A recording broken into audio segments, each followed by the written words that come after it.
Hi guys, Paul from Journey of a Petrol Head. Today we're doing the conclusion video for the Mercedes CL500 2008. We borrowed this from Lamb & O'Connor. It's for sale if you want to have a look. So, how do we enjoy driving this for a small period of time?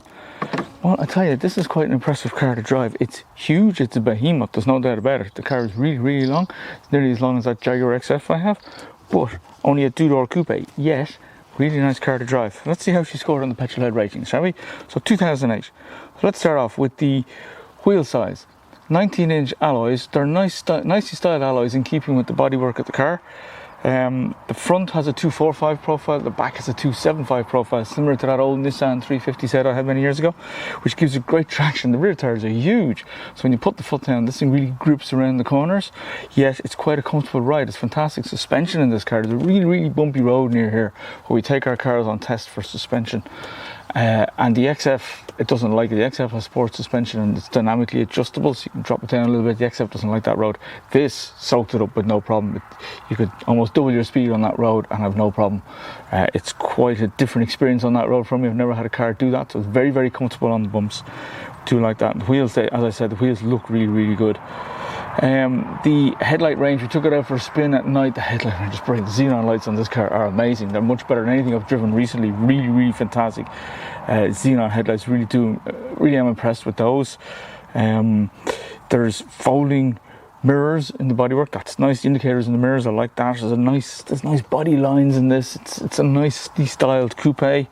Body color bumpers, and there's a nice stance on the car. It does look really nice as it sits. I probably prefer it in a slightly darker colour. Maybe it loses some of the effect in silver, but it's really nice place to be. In terms of comfort, what do you have with that? Well, the front seats are immensely comfortable. They really are. The Nappa leather is really good quality.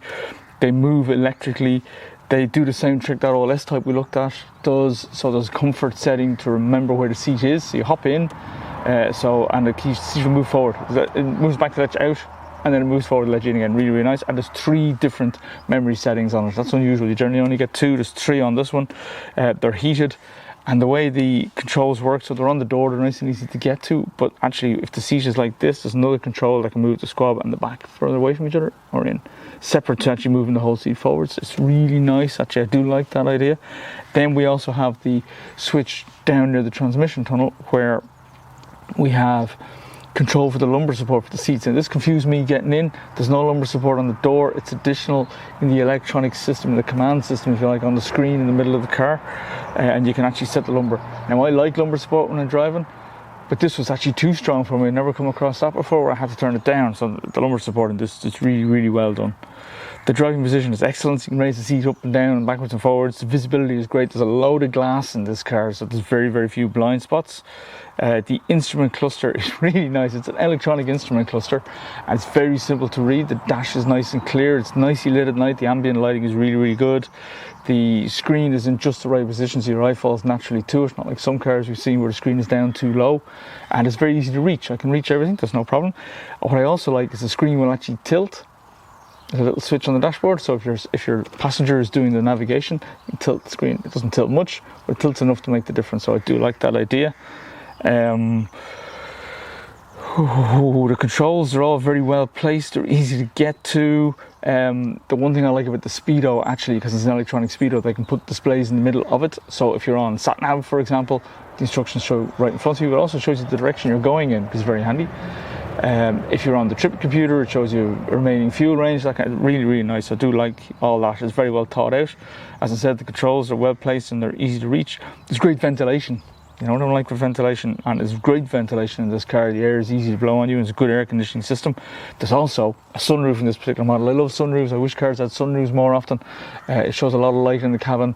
It's nice when you're driving down. You don't have to have air conditioning blowing in your face all the time. You have the sunroof open, so you're not getting the wind blowing in your face, but the air circulating around the car. I think sunroofs are a great idea. I wish more cars had them. Automatic features. There's automatic wipers. There's automatic lights. There's automatic mirrors.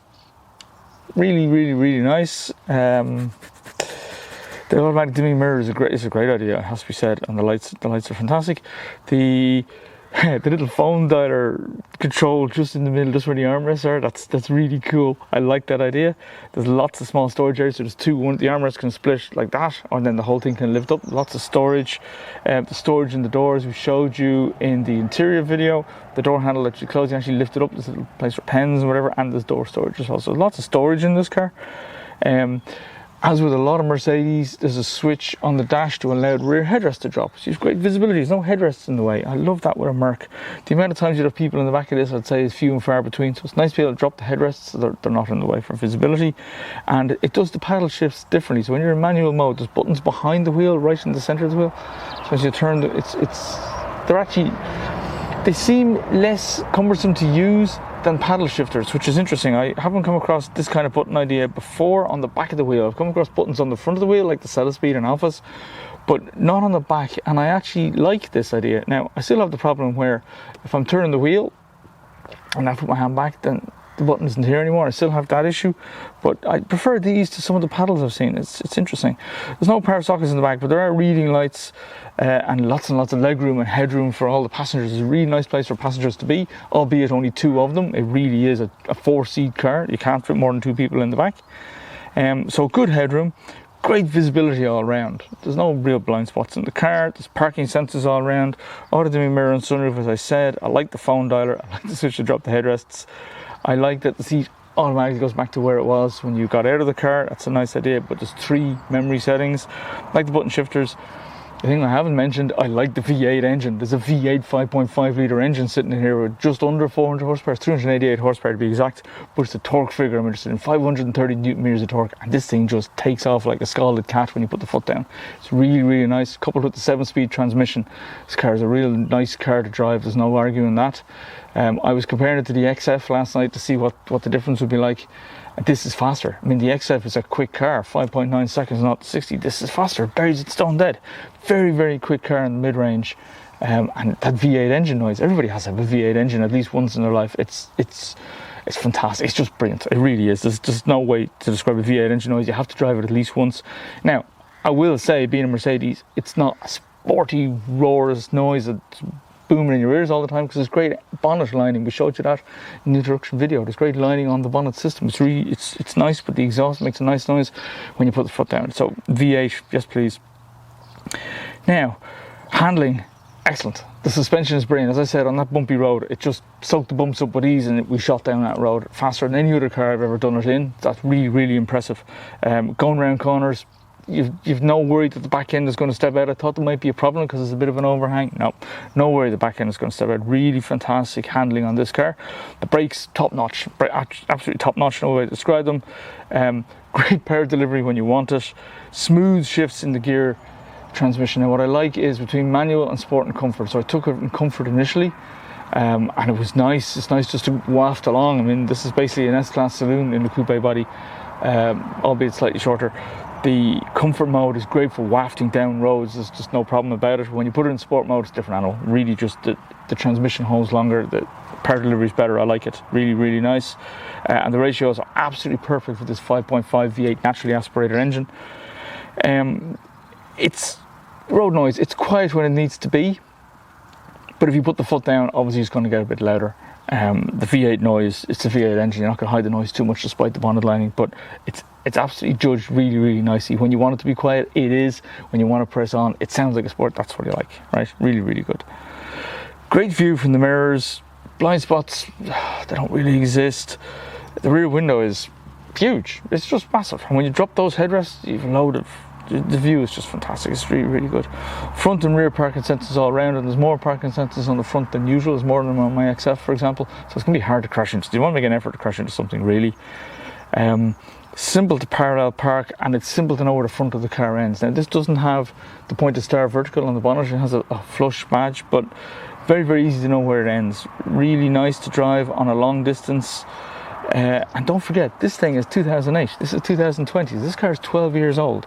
I was taking it to pieces now yesterday, just having a good look at all the toys and what's in it and the quality over time, and it's like it came out of the factory 2 days ago. It's just, The key is in great nick, the seats are in great nick, every switch works, there's no squeak or rattles out of anything. It's been well looked after, this car, but it's been well built in the first place. This is Mercedes back to what they do well, which is build really, really good cars really, really well. I'd be very, very happy if I owned one of these, it has to be said. In the engine bay, when we looked at the engine bay, we found that everything with the exception of the air filter was easy to get to, and I presume if we just lift off that plastic cover, there's going to be an air filter box and it won't be too hard to get to. So everything that you need to change with the exception of the air filter is actually quite simple to do. I was very, very impressed with that. There's not much else to say really, except that for a 5.5 litre V8 engine, you're all thinking this is going to be really expensive to run. It actually isn't that expensive to run. These cars are known for returning 24 miles to the gallon, despite being 5.5 litre, effectively 400 horsepower engine with rear-wheel drive, 7-speed automatic transmission, 2 tons. Don't forget the car. This car weighs 1,995 kilos. That's 2 tons. That's a big, big, heavy car. But the running costs are disproportionate to its size, as in they're much cheaper than I would have expected. 24 miles to the gallon. My old 350Z never gave me that, and it was a much lighter car with only a 3.5 V6. This thing, I would happily run one of these. I do like it. My only one complaint, if there is a downside, is the lateral support in the driver's seat. It needs to be more of a bucket seat, because when you're going around the corner in a hurry, it doesn't grip you the same way that a bucket seat would grip you. That's my one complaint with this car. I have no other complaints with this car, which is interesting. I came in here expecting to find a few problems. The CL500 would be my first choice. However, this has really blown me away, this machine. It's an absolutely amazing car to drive. Stood the test of time immensely well. There's nothing that isn't working. It's all like it came out of the factory. And I think it looks good, goes good, and is economical to run. I'd buy one of these. This is a surprise to me, with the exception of those seats. Maybe the CL55 or the later AMG models might have different seats, and if so, that's what you're looking for, right? Really, really good cars. How did she score on the petrolhead rating? Well, it's actually the best car we've ever scored. This thing's ticked all the boxes. It's 99.9%. We're not going to get any higher than that. It's an amazing machine. It's blown away everything we've ever test driven, and it's 12 years old. This was a surprise. It has to be said, this car surprised me. I didn't think it would drive as well. I didn't think it would sound as well. The comfort levels inside really surprised me. The fact that it stood the test of time, it's nice. There's no doubt about it. It's got several nice touches, but it's a Mercedes with the build quality, and it just works. I'd buy one of these. This is nice. Go and have a look on the second-hand market for one of these. Brand new, they're huge money. On the second-hand market, they depreciate like a stone. Buy a 10-year-old or a 12-year-old like this one. Good value.